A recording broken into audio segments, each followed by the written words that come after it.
Why are all these flies everywhere? Satan is trying to kill me with the flies. He doesn't want me talking about this, so he's like attacking me with flies. Not today, Satan. I'm going to talk about this whether the flies are here or not. So just get over it.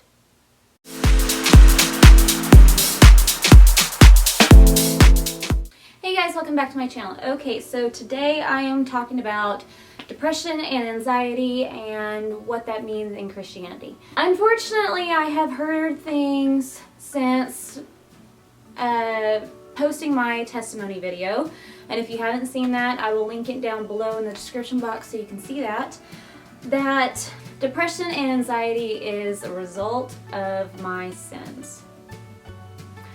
I say that's crap, because that is not true at all. That is so not true at all. I struggle with bipolar 2, which means that I am more depressed than I am manic, okay? And that's chemical imbalance. And for those who think that they know so much about everything, it's genetic. My mom, she has a borderline personality disorder. Most, not all, but most mental health issues are genetic. It's science, it's life. A lot of it is genetic. And the depression that I deal with manifested when I was in 5th grade because I had situations happen in my life that kind of drew it out sooner than it should have. I went through a lot of trauma in my childhood. I went through a lot of situations that I shouldn't have. I went through a lot of stuff as a child. And my depression and anxiety started manifesting when I was in the 5th grade. I remember, like, very vividly hiding under my teacher's desk, bawling my eyes out because of a situation that I just couldn't handle. And I was having such bad anxiety attack that I didn't know what to do. That's the earliest that I can remember of it starting. And since then, I have had ups and downs, and I talk about this in my testimony video, that since I've become a Christian, it has been so much easier for me to manage. I do not take medication. I do is that I talk about it. I go to therapy when I feel like I need to. I haven't been in a while. I'm not against therapy at all. I fully believe and support therapy. If you're struggling with depression or anxiety and it's definitely something that you are feeling out of your realm to manage or whatever, go see a therapist. They helped me realize so much that I thought was my fault and things that it's just the result of my life and me, that helped me to realize that everything that I was stressing out and worried about was completely outside of my control. Like, a lot of it stems from my relationship with my mother, and I was a child, so of course I can't control her reactions and her actions and everything else that happened to me. I can't control. I was a kid, you know what I mean? So they helped me realize that that wasn't my fault, that I wasn't actually a terrible child, and I didn't deserve everything that had happened. Since being a Christian, I have managed it in a way of prayer and talking to people and being open with my church. Everybody in my church knows that I suffer with depression and anxiety. I made that very clear about a year ago. When we first moved here, I was very afraid to let anybody know, because there are people out there, unfortunately, that call themselves Christians that say, oh, well, you suffer from mental issues because it's your own fault and you have sin in your life and you're a terrible person and God is punishing you. Oh, that is just so ignorant. Anyways, see, I just get a little those people are dumb. I'm sorry, but those people are dumb. People who are actual Christians will accept you, and if they don't understand it, they will at least pray for you, and that's what you really need when you are in the middle of what I call the dark and twisties. When I go into a depression, it doesn't necessarily have to be because something is happening in my life. It could literally be because I just woke up wrong. That's what I tell my husband. Like, he'll come home or I'll text him or something and be like, I woke up wrong today. And it's just my brain is being weird. It's not producing the chemicals that it needs to. And Satan is using that to get to me. And during those times, I have a head and heart disconnection. Like, I know so much in my heart, without a doubt, that God loves me. Jesus loves me. I am His. I belong to Him. I am a Christian, and He doesn't want me to think the things that I think when I'm going through the dark and twisties. And I think things like, I'm a terrible mother. I'm a terrible wife. I'm a terrible friend. I'm a terrible person. I'm worthless. I'm not accomplishing anything. I'm not providing anything for my life or my family. I'm not doing anything that is worth it. And Satan eats at me through that. And I will reach out to friends and family members and let them know, hey, I need extra prayers. And they will pray for me. And that's what gets me through it. There was a month and a half. It was this spring. I went through about a month and a half of straight dark and twisties with a lot of mania too. And that was very new to me. I'm not used to dealing with manic episodes. And I dealt with some manic episodes that I had never dealt with before, and it was scary. I did not like that. I am not a fan of feeling like that at all. I have low tolerance to caffeine, so like if I drink 2 cups of regular coffee, I'm everywhere. It's crazy, and I hate feeling like that because it makes me feel nauseous, and I don't like it. There's a fly buzzing around. I'm sorry if you hear that. And I had to reach out and like, hey, you guys need to pray for me. This is what I feel like. I feel like my brain is going a million miles a minute. I feel like my heart is racing all the time. I feel like I'm talking a million miles a minute, and I feel like I'm not making any sense. I felt like whatever sentences I was saying was not making sense. Like, everybody told me that I was speaking fine and that I wasn't going as quickly as I thought I was, but I felt like I was just zoom, and it was terrible.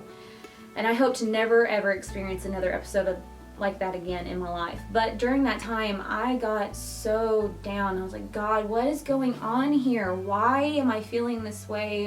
What's going on? Is there something in my life that I'm not holding on, or that I'm holding on to and I'm not letting go, and I'm not surrendering to you? And praying continually and looking over my life, like, is there something that I'm not paying attention to, that I'm not doing right? And God reassured me that it's not that He's not punishing me. There's not something in my life that I am purposely holding on to and sinning against Him and whatever. It's just my brain was being weird, and I was just going through a time. And God brought me out of it, and He brings me out of every episode I go through, whether it be a depression or a manic one, and I fully rely on Him to bring me through it. And He brings me through it through prayers and talking to Him. And that's what I do. Whenever I'm going through it, I just talk to Him. God, I feel this way. I don't know why I feel this way, and Satan's trying to mess with me, but I trust you, and I know that you will bring me through it. So just please remind me that I am loved, that I matter, that I am needed, that I am contributing, that I am doing what I need to do. And I hold on to these 3 scriptures so tightly, even just every day. And the first one is Mark 5:36, and it says, do not worry, only believe. And that's the first part of that verse. Do not worry, only believe. I believe in my heart that God loves me and that I am His, and He will take care of me because He's done it a million times before. Psalms 46:5 says, God is within her, she will not fall. I will not fall. This will not beat me. This does not define me. I am not bipolar. I struggle with bipolar. Just like a person who is diabetic, okay? That does not define their lives. That is something that they have to struggle with, and they have to manage it. And they have to manage it with whatever they have to. And I manage my bipolar through Jesus and through prayer and talking about it. I'm not going to sit and stew in my depression silently, because that's where it gets dangerous. That's where the dark can come and completely consume you, and that's when people can start feeling that they don't have a way out and that this will never end, and have the suicidal thoughts that I have personally struggled with myself. That's where it gets too much. I will not keep it in. So if you struggle with this and you right now are going through the dark and twisties, and if it's dark enough to where you're entertaining suicidal thoughts, tell somebody. Tell everybody. Tell somebody that you trust and you know and you care and you love. Or just go find people and be like, hey, I need your help. Or message me on Twitter, or get a hold of me somewhere, and I will help you through this. It's going to be okay. God will take care of you. Don't entertain those thoughts. That is not the only way out. You will get through it. I used to think that having this was a thorn in my side. Paul has one of those. He talks about having a thorn in his side and asking God to remove it from him, and God tells him no. And I was like, I don't understand. I'm continually praying for God to deliver me of this. And then one day it just clicked. God said no. And he said no because if I didn't have this, I honestly don't think I would rely on him daily like I do now. I honestly don't think that I would pray as much as I do and would rely on him as much as I do if I didn't have this, because I don't know, do normal people like flies? I don't know, like I can't comprehend a normal brain because I don't have one. Oh, that sounds fun, doesn't it? I don't have a normal brain. Anyways, but it causes me to rely on him and pray to him daily. Lord, help me to have a good day tomorrow. Help me to not wake up wrong. And if I do wake up wrong, okay, God, bring me through this. Lord, help me. Lord, give me strength. Jesus, be with me. And the other Bible verse, is Jeremiah 29:11. For I know the plans that I have for you, plans to prosper you and give you a life and give it to you abundantly. God doesn't want you to suffer. God doesn't want you to have a life that is dictated by depression and anxiety. He doesn't want you to have that. He wants you to live through him, live with him, and he will help you manage that. So I have accepted it, and I'm okay with it. I know that there are going to be times that still to come that I'm going to suffer through anxiety. I might have anxiety attacks. I had one at dinner just last night. Thank God it was not a big one, but it was not a unnoticeable one to me. My husband noticed, and I know my kids noticed. We were at dinner with quite a few people, and I started freaking out. I'm just sitting there. My husband's like, "Are you okay?" I'm like, "Not okay. I'm just not okay. Brain's not okay right now." And so I just had to try to remove myself and pray that God help me to act like a normal functioning person right now, because I don't want to be freaking out around a whole bunch of people, that's not fun. So thankfully God brought me through it, and my poor children, I had to apologize to them because I snapped at them a couple times, and it's not their fault. That was just another opportunity to talk with my God, and he brought me through it like he always does. It might not be always instantaneous as it was, but he brings me through it, and I trust him, and I know that he's going to do that. So hold on to those scriptures. Find the scriptures that help you, that bring you to him, that you can repeat in your head. Don't worry, only believe. God is within her, she will not fall. For I know the plans that I have for you, plans to give you life in the future, plans to take care of you. Just hold on to that. And also, if you want a little bit of extra, I definitely suggest this book. It is called Unanswered, and it is by Jeremiah J. Johnston.